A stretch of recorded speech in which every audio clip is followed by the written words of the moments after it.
KBS는 입시와 진학 등에서 중요한 자료로 쓰이는 학교생활 기록부가 엉터리로 기재되고 있다는 보도를 했었습니다.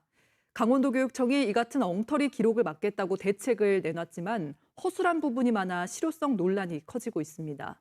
김영준 기자입니다. 꼼꼼샘 학교 일기.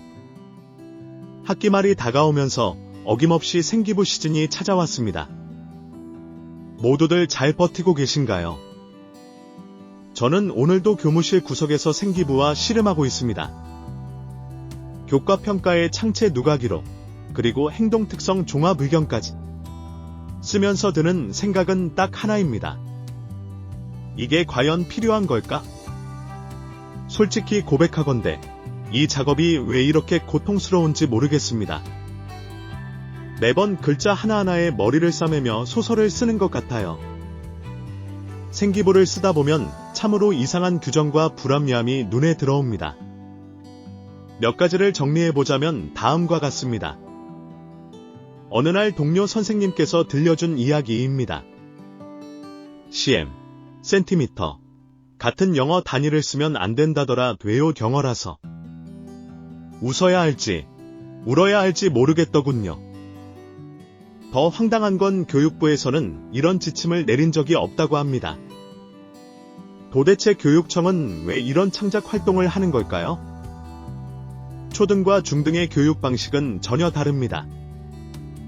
초등학교는 협력과 과정을 중시하고 중학교는 학업 성취도와 결과를 더 강조합니다.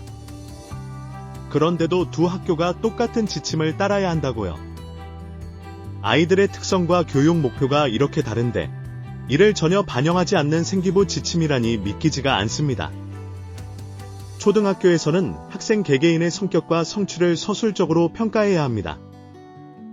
문제는 학생들이 비슷한 활동을 했어도 전부 다르게 써야 한다는 겁니다. 예를 들면 이 학생은 독서에 열정적이며 창의적인 아이디어를 자주 공유한다. 저 학생은 책 읽기에 꾸준히 노력하며 깊은 사고력을 발달시켰다. 또 다른 학생은 독서를 통해 새로운 지식을 탐구하며 성실히 임했다. 이쯤 되면 소설가가 되어야 하지 않을까요?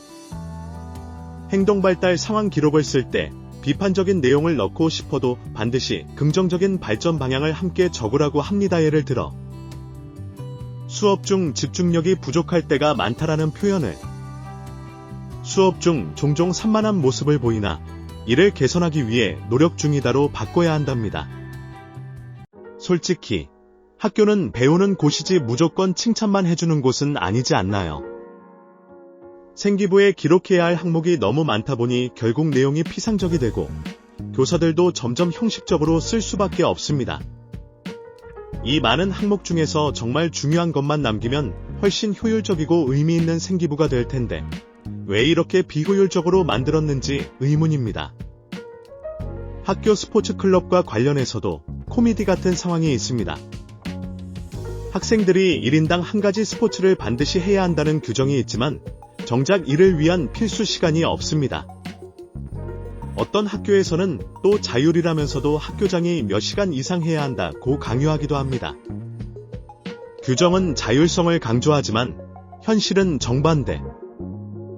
이 모순을 누가 해결할 수 있을까요? 이렇게 문제점이 많아도 생기부를 쓰지 않을 수는 없습니다.